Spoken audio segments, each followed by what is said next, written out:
Hi friends, RVC scary నైట్స్కి స్వాగతం. ఇక్కడ వినే కథలు మనల్ని భయపెట్టడం కోసం రావు, మనలో దాగి ఉన్న భయాన్ని బయటకు తీసేందుకు వస్తాయి. ఒకసారి వినడం మొదలు పెడితే చివరికి వచ్చే వరకు ఆగలేరు, కానీ చివరికి వచ్చేదాకా రాత్రి నిద్రపోవడం కష్టమవుతుంది. అన్నీ సిద్ధంగా ఉంటే లోతుగా ఊపిరి పీల్చుకోండి, ఎందుకంటే ఇప్పటి నుంచి మీరు భయాన్ని వింటున్నారు కాదు, భయం మీ వెంటొస్తుంది. సరే, ఇక ఆ రోజు రాత్రి అసలైన కథ మొదలైంది. 10 ఏళ్లుగా మూసివేసిన జిల్లా ప్రభుత్వ పాఠశాలను తిరిగి తెరవాలని నిర్ణయించుకున్నారు. తరువాత ఆ స్కూల్ గురించి పలు రహస్యాలు, భయంకరమైన కథలు, మరణాలు, వాస్తవాలు ఇంకా గ్రామంలో భయం పుట్టిస్తూనే ఉంటాయి. రవి, అర్చన, సంజు, శశి అనే 4 విద్యార్థులు వాతావరణ మార్పు కోసం, తమ డ్రామా కథ కోసం ఆ పాత స్కూల్లో రాత్రి వెళ్లాలని ప్లాన్ చేస్తారు. స్కూల్కి గేటు దగ్గరికి రాగానే పాత ఇనుము వాసన, తడినేల వాసన, వింత వాసన ఒక్కసారిగా ముక్కులోకి దూసుకి వచ్చి వారిని భయపెడుతుంది. చంద్రుడు మేఘాల వెనుక దాక్కుంటూ మళ్లీ వెలిగినప్పుడు భవనం మరింత భయంకరంగా కనిపించింది. గాలి తాకే కొద్దీ పగుళ్లు పడ్డ గోడలపై వేలాడుతున్న బోర్డులు కీచ్ కీచ్ అంటూ శబ్దం చేస్తున్నాయి. లోపల అడుగు పెట్టగానే అడుగుల శబ్దం తప్ప, దూరంలో ఎవరో పుస్తకాలు పడేస్తున్నట్టు, బోర్డులో గోలీ లాగినట్టు, గగ్ గగ్ అంటూ కీచ్ శబ్దాలు ఏవేవో వినిపిస్తూ ఉంటాయి. రవి టార్చ్ వెలిగిస్తే కిటికీ గాజులపై తెల్లటి మరకల చిన్న పిల్లల మూసిన కళ్ళలాగా కనిపించాయి. ఒక్కసారిగా గాలి చల్లబడడంతో అర్చన భయపడి మేడపై చల్లని ముద్రలు పడ్డట్టుగా అనిపించింది. లోపల నడుస్తూ వాళ్ళల్లో నలకల్లో వింత రుచి వచ్చింది. పాత పుస్తక దుమ్ము కాదు, రక్తం వాసన మాదిరి సంజు గమనించాడు. వాళ్ళు 4 మాత్రమే ఉన్న 5వ వ్యక్తి కూడా వారితో నడుస్తున్నట్లు అడుగుల శబ్దం టప్ టప్ అని వినిపిస్తూ ఉంది. వెనక్కి చూసినా ఎవరూ లేరు. ఒక్కసారిగా నిశ్శబ్దం. ఆ మధ్యలో చిన్న చీర దారాల వలె గోడల నుంచి టక్ టక్ శబ్దాలు వినిపించాయి. ప్రతి గోడపై పాత స్టూడెంట్ ఫోటోలు ఉన్నాయి. కానీ టార్చ్ కాంతి పడగానే ఆ ఫోటోల్లో కళ్ళ దిశ మారిపోతుంది. అర్చన స్పష్టంగా గమనించింది. రవి ఇది భయంతో వచ్చే ఆలోచన అనుకొని ముందుకు నడిచాడు. మధ్య కారిడార్ రాగానే ఘాటు వాసన మారింది. ఇంకా భయపెట్టింది. పాడైపోయిన మాంసం, కాలిపోయిన జుట్టు, పాత రసాయనాల వాసన కలిసిపోయినట్లే. మధ్యలో ఉన్న ల్యాబ్ తలుపులు నెమ్మదిగా కీచ్మంటూ తెరుచుకుంటాయి. లోపల టేబుల్స్పై థెఫ్ట్ టేబుల్స్ తేలికగా కదిలాయి. లైట్లు లేకపోయినా గాజుల్లో ఏదో ఆకుపచ్చ వెలుగు మెరుస్తుంది. శశి ఒక టేబుల్ తాకగా అతని చేతికి చల్లగా పాత రక్తం లాంటి పదార్థం అంటుకుంటుంది. వెనక్కి నుంచి చిన్నపిల్లల గొంతు మిస్ మిస్ అంటూ వినిపిస్తుంది. ఫోన్ లైట్ పెట్టనే ఎవరూ కనిపించరు. అదే సమయంలో ల్యాబ్ గోడపై వేలాడుతున్న టైం టేబుల్ నేలపై పడిపోయి గమ్ గమ్ గమ్ అంటూ శబ్దం చేసింది. భయంతో బయటికి పరిగెత్తడానికి తిరిగితే కారిడార్ మరింత పొడవుగా మారింది. టార్చ్ కాంతి బ్లాక్ బోర్డుపై పడగానే చాక్తో డోంట్ లీవ్ అని రాసినట్టు కనిపించింది. ఆ తెల్ల అక్షరాలు వెంటనే ఎర్రగా మారాయి. అర్చన రవిని పట్టుకొని అరవబోతుంది. చల్లని గాలి చెవులు దగ్గర సో సో అనిపించింది. వాళ్ళ పక్కన ఉన్న చిన్న క్లాస్ రూమ్కి పరిగెత్తి తలుపుని మూసుకుంటారు. కానీ కిటికీ బయట కారిడార్లో చిన్న పిల్ల ఆకారంలో ఉన్న నీడ చర్చర్ అంటూ శబ్దం చేస్తూ దగ్గరికి వచ్చింది. ఆ నీడ నేలను తాకకుండా పొడవాటి ఛాయలా ముందుకు వచ్చింది. రవి టార్చ్ తిప్పగానే నీడ మాయమై గదిలో నల్ల ఆకారం కనిపించింది. ఆ నీడలోని కళ్ళల్లో 2 తెల్లటి వెలుగులు మెరిశాయి. శశి తలుపు తెరిచి బయటికి వెళ్లాలని ప్రయత్నిస్తే తలుపు బయట నుంచి లాగినట్టు గడిక శబ్దం వచ్చింది. తర్వాత దమ్ దమ్ శబ్దంతో గుండెల్లో మొత్తం గుంజేసింది. ఒక్కసారిగా కారిడార్ ఎర్రటి కాంతితో నిండిపోయింది. వాళ్ళు లైబ్రరీకి పరిగెత్తి వెనక తలుపు ద్వారా బయటికి వెళ్లాలని నిర్ణయించుకుంటారు. లైబ్రరీకి అడుగు పెట్టగానే పుస్తకాలు స్వయంచలంగా పడిపోయి పేజీలు ఊదుతూ శబ్దం చేశాయి. అక్షరాలు కరిగి మీరిక్కడికి వచ్చారు, ఇక వెళ్ళలేరు అని మారాయి. రవి పుస్తకాన్ని మూసి ప్రయత్నిస్తే అది చేతుల్లోంచి కంపి మళ్లీ తెరుచుకుంది. వెనుక తలుపు వారి చివరి ఆశ. శశి హ్యాండిల్ పట్టగానే చల్లని గోళ్లు అతన్ని చేతిపై నొప్పి పుట్టేలా గిచ్చుతాయి. తలుపు నెమ్మదిగా తెరుచుకుంది. బయట చీకటి కాదు, లోపల చిన్నారి పాదం కనిపించింది. పాత స్కూల్ యూనిఫాం చెదిరిన జుట్టు, వంగిన శరీరం. ఆమె కళ్ళల్లో కంటి బాలలు లేవు.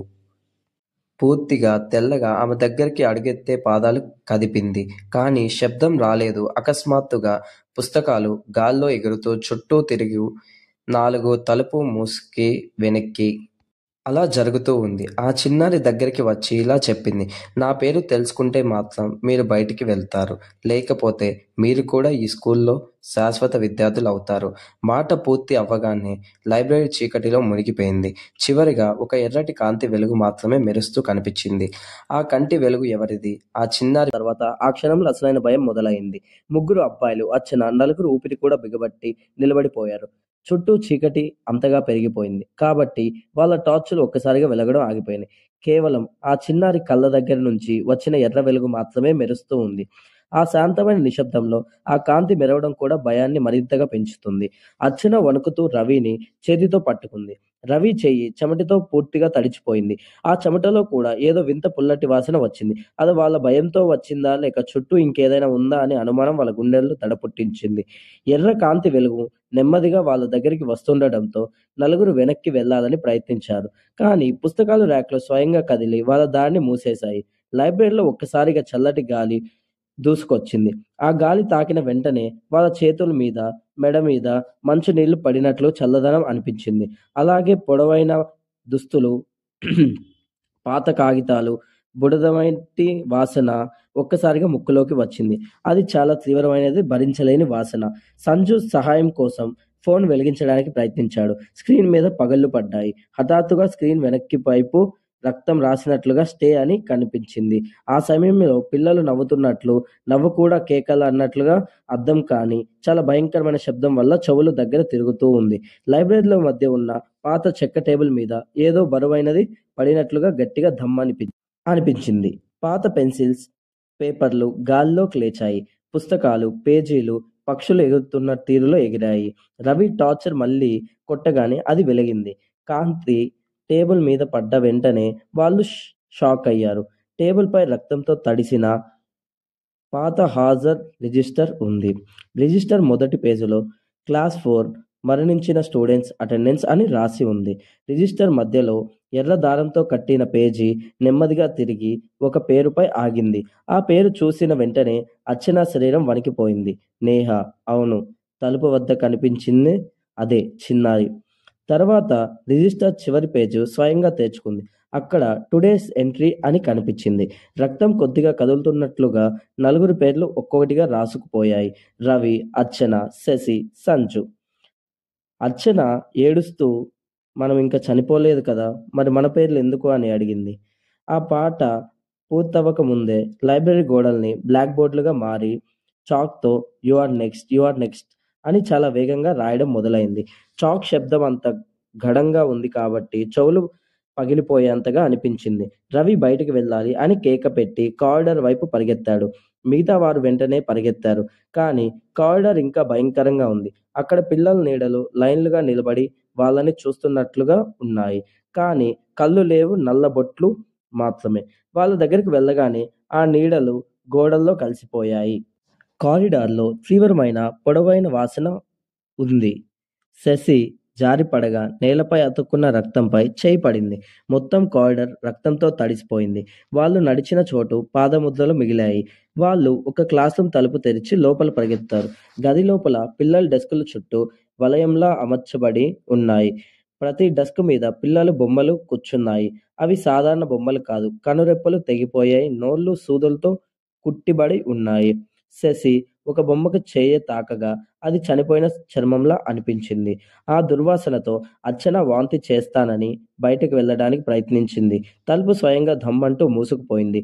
గదిలో చీకటి కమ్మేసింది. ఆ చీకటిలో టీచర్ డెస్క్ మీద ఉన్న బెల్ స్వయంగా టన్ టన్ టన్ అని మోగడం మొదలైంది.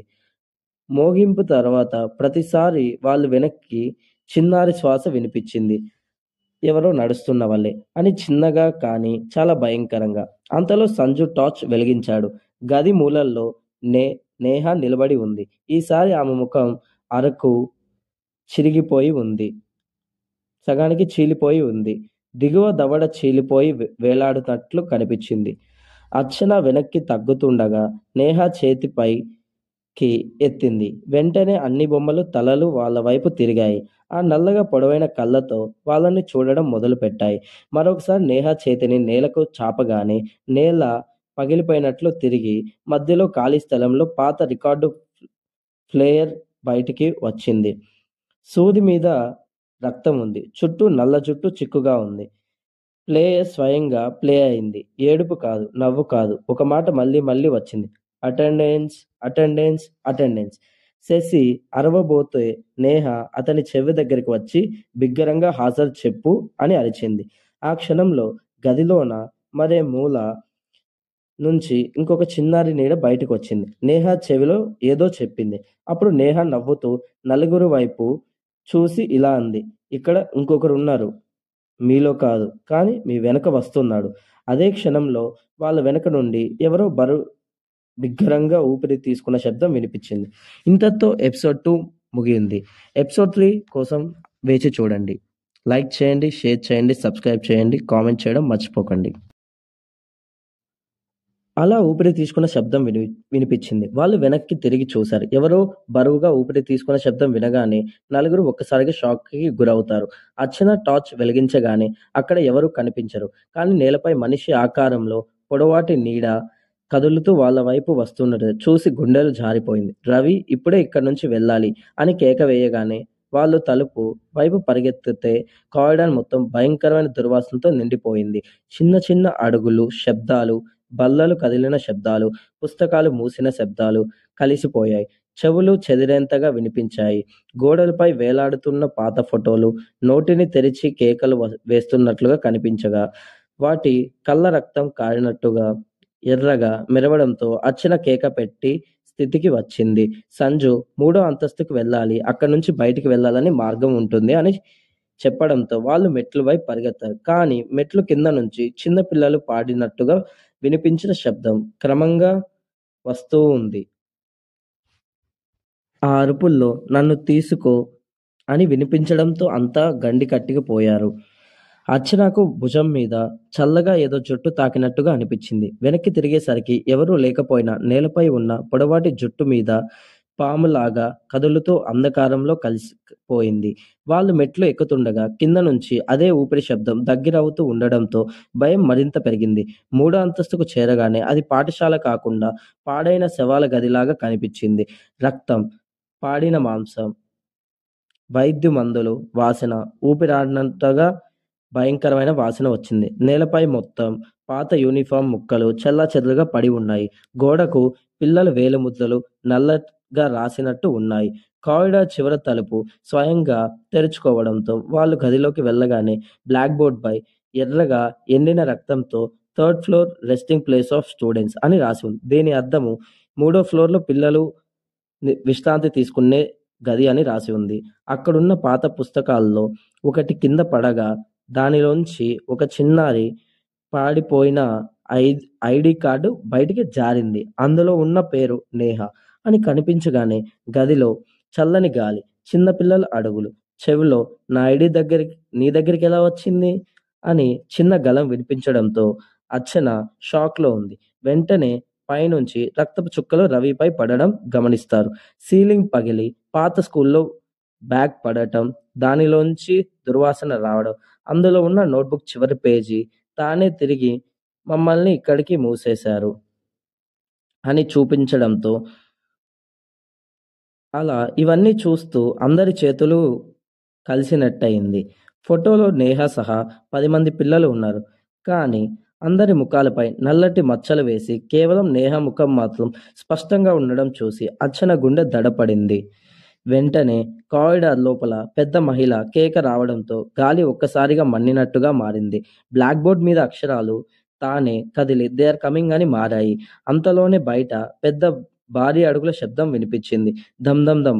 రవి టార్చ్ ఆఫ్ చేసి అందరికీ నిశ్శబ్దంగా ఉండమని చెప్తాడు.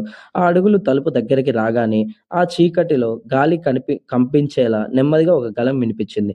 నేహాను మీరు మేల్కోపారు. ఇప్పుడు ఆమె మీ అందరినీ తీసుకెళ్తుంది. ఇలా ఎపిసోడ్ 3 ముగిస్తుంది. ఎపిసోడ్ 4కి స్వాగతం. ఈ ఎపిసోడ్ మీకు అర్థం అవ్వాలంటే ముందర అప్లోడ్ చేసిన 1, 2, 3 చూసి రండి. వీటి లింక్ డిస్క్రిప్షన్లో ఇస్తాను. హలో ఫ్రెండ్స్, ఎపిసోడ్ 4కి స్వాగతం. నేహాని మీరు మేల్కొన్నారు. ఇప్పుడు ఆమె మీ అందరిని తీసుకెళ్తుంది. అది జరిగిన తర్వాత టెర్రస్ మొత్తం కదులుతూ, పగుళ్ళు పెరుగుతూ ఉన్నాయి. వాళ్ళ కింద నేల ఎప్పుడు పాడి ఎప్పుడు ఎలా కూలిపోతుందో అంచనా లేకుండా భయంతో అర్చన, రవి, శశి, సంజు ఒకరినొకరు పట్టుకొని వెనక్కి తగ్గుతుండగా నేహ అలా ఎర్ర కళ్ళతో నెమ్మదిగా దగ్గరికి వస్తుంది. ఆమె ప్రతి అడుగుకి గాలి గట్టిగా గోల చేస్తుంది. పిల్లల్ని, నీడల్ని ఒక్కసారిగా ఆమె చుట్టూ చేరి ఒక వలయంలో ఏర్పడ్డాయి. వాళ్ళ కళ్ళు కూడా ఎర్రగా మెరవడంతో రవి గుండె బిగుసుకుపోయింది. అర్చన కళ్ళ దగ్గరకి చిన్న చిన్న నీడలు వచ్చి చేతులు పట్టుకునే ప్రయత్నం చేయగా ఆమె భయంతో కాళ్ళు వెనక్కి లాక్కుంది. అదే సమయంలో నేలపై ఉన్న గాజు ముక్కపై కాంతి పడటంతో రవికి బాగానే కనిపించింది. ఆ గాజులో నేహ ప్రతిబింబం కనిపించడం లేదు. భయాన్ని మింగుకుంటూ రవి వెంటనే టార్చ్ వెలిగించి కాంతిని నేరుగా నేహ ముఖంపై వేశాడు. కాంతి తగిలిన వెంటనే నేహ ఒక్కసారిగా కీ అంటూ తీవ్రమైన కేక వేసింది భయంకరంగా. కానీ వెంటనే పిల్లల నీడలు రవిపై దాడి చేయడంతో కాంతి అతని చేతిలోంచి జారి నేలపై పడిపోయింది. నేహ మళ్ళీ ముందుకు దూసుకెళ్తూ, కాంతి మమ్మల్ని ఆపదు, నన్ను దాచలేరు, నన్ను మేము ఎగరనేది మీరు కాదు అంటూ గట్టిగా అరుస్తుండగా ఆమె స్వరం పిల్లవాడిది కాదు, పెద్ద అవస్థపడి మహిళా స్వరం. పెద్ద మహిళ గొంతు వలె ఉంది. అదే సమయంలో గాలి ఒక్కసారిగా మారిపోయింది. టెర్రస్ మధ్యలో నేల చీలి పెద్ద గుంటలా తెరుచుకుంది. ఆ లోపల పిల్లల ఏడుపులు, కేకలు బయటికి తీసుకుపోండి అని వినిపించే స్వరాలు స్పష్టంగా వినిపించాయి. శశి ఏడుస్తూ నేలని గట్టిగా కొడుతూ, ఎందుకు నేహ, ఏం ఎందుకిలా చేస్తున్నావు నువ్వు అని అరిచిన వెంటనే నేహ నెమ్మదిగా చెయ్యి పైకెత్తి గాల్లో ఏదో చూపించింది. వెంటనే టెర్రస్ మీద ప్రతి చోట మబ్బులు దట్టమైన పొగ ఏర్పడి దృశ్యం మారిపోయింది. వాళ్ళు ఉన్న టెర్రస్ కనిపించలేదు. బదులుగా ఒక క్లాస్ రూమ్ చుట్టూ పిల్లలు కూర్చున్నారు. కానీ వాళ్ళు బ్రతికిలేరు. నల్లగా కాలిపోయిన ముఖాలు, ఖాళీ కళ్ళతో మేడపై మేడ వైపు చూస్తున్నారు. టీచర్ ఒక ఆఫ్రాన్ ఆప్రాన్ వేసుకొని చేతిలో సూదిని పట్టుకొని ఉంది. నేహ చిన్నగా ఆ టీచర్ పక్కన నిలబడి ఏడుస్తూ, మేడం, ఇంటికి పోనిస్తారా నన్ను అని అడుగుతున్న శబ్దం స్పష్టంగా వినిపించింది. కానీ ఆ టీచర్ ముఖంపై చిరునవ్వు ఇలా ఉంది, మీ అందరూ ఇక్కడే ఉండాలి, ఇది మీ రెస్టింగ్ ప్లేస్ అని చెప్పగానే ఆమె సూదితో పిల్లల చేతుల మీద ఏదో మందు ఇంజెక్ట్ చేస్తుంది. పిల్లల శరీరాలు ఒక్కసారిగా వణుకుతూ కింద పడిపోతున్నాయి. రవి, అర్చన వాళ్ళ కళ్ళ ముందు ఈ దృశ్యం చూసి మాటలు రావడం లేదు. నేహ ఏడుస్తూ పరిగెత్తి క్లాస్ రూమ్ తలుపు వైపు వెళ్తుంటే టీచర్ ఆమె జుట్టు పట్టుకొని బలంగా లాగింది. చిన్న పిల్లల కేక వేసింది. నీ పేరు మొదటి లిస్టులో ఉంటుంది అని టీచర్ చెడ్డ నవ్వుతో చెప్పగా నేహ కేకలు ఆగిపోయాయి. నెమ్మదిగా సైలెంట్ అయ్యింది. అదే క్షణంలో మొత్తం దృశ్యం మాయం అయ్యి తిరిగి టెర్రస్కి కొనసాగించింది. నేహ పెద్ద రాక్షసిలా మారిన రూపంలో వాళ్ళ ముందు ఉంది. అందరూ వెళ్ళిపోయారు. నన్ను మాత్రం వదల్లేదు. నేను ఒంటరిగా చనిపోయాను. అందుకే ఈ 3వ అంతస్తు తలుపు తెరవడంతో మీరే మా కుటుంబంలో కావాలి మీరే మా కుటుంబంగా కావాలి అంటూ కేక వేసింది. పిల్లలు నీడలు అర్చన, రవి, శశి, సంజుపై దూసుకెళ్తున్నాయి. ఒక క్షణం అర్చన గుర్తుకు వచ్చింది. ఆమె జేబులో నేహ ఫోటో ఉంది. వెంటనే ఆమె ఫోటో తీసి గాల్లో పైకి లేపి, నేహ, నీకు ఇది మర్చిపోయిన వాళ్ళు కాదు, నిన్ను మరిచింది వాళ్ళు, ఈ స్కూల్, మీ స్నేహితులు కాదు అని గట్టిగా అరుస్తుంది. ఆ మాట విన్న వెంటనే నేహ ముఖం ఒక్కసారిగా నిశ్శబ్దమయింది. ఆ చిన్న అమ్మాయి రూపం మళ్ళీ కొంచెం స్పష్టంగా కనిపించింది. ఆమె కళ్ళల్లో నుంచి నీళ్లు కనిపించాయి. కానీ అదే సమయంలో పెద్ద మహిళ దెయ్యం రూపం మళ్ళీ ఆమెపై తిరిగి పాకుతూ వాళ్ళని వెళ్ళనివ్వక వాళ్ళు వచ్చినందుకు శపించి అని కేక వేస్తుంది. నేహ 2 స్వరాల మధ్య తడబాటులో కనిపిస్తూ ఉంది. ఒకటేమో అమాయకపు చిన్న స్వరం, ఇంకోటేమో ఆమెని భూతంగా మార్చిన చీకటి రూపం. అర్చన జాగ్రత్తగా నేహ దగ్గరకు వెళ్తూ, నువ్వు ఒంటరిగా లేవు, నీ స్నేహితులు ఇక్కడే ఉన్నారు, వాళ్ళు నిన్ను ఎదురు చూస్తున్నారు అని చెప్పగానే గాల్లో ఒక్కసారిగా ప్రశాంతమైంది. పిల్లలు నీడలు నేలపై స్థిరంగా నిల్చుకున్నాయి. దెయ్యాల రూపాలు క్రమంగా తిరుగుతున్నాయి. నేహ ముఖం చిన్నపిల్లల్లా మారి అర్చన చేయి పట్టుకొని నెమ్మదిగా అమ్మా నన్ను ఇంటికి తీసుకెళ్ళవా అని ఏడుస్తుంటే ఆ మాట వినగానే దెయ్యపు మహిళ ఒక్కసారిగా ఆగ్రహంతో టెర్రస్ కంపిపోయేలా ఒక కేక వేసింది. ఎవరు ఈ స్థలాన్ని విడిచి వెళ్ళలేరు అని. అప్పుడు రవి నేలపై ఉన్న టార్చ్ తీసుకొని అత్యధిక కాంతితో ఆ దెయ్యపు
అలా డిజిటల్ స్క్రీన్ మీద అర్చన అని పేరు రాగానే ఏదో గాలి వచ్చి అర్చనాని తీసుకెళ్తుంది. మరోసారి రవి, సంజయ్, శశి ఇలా వీరి ముగ్గురి పేర్లు వస్తాయి.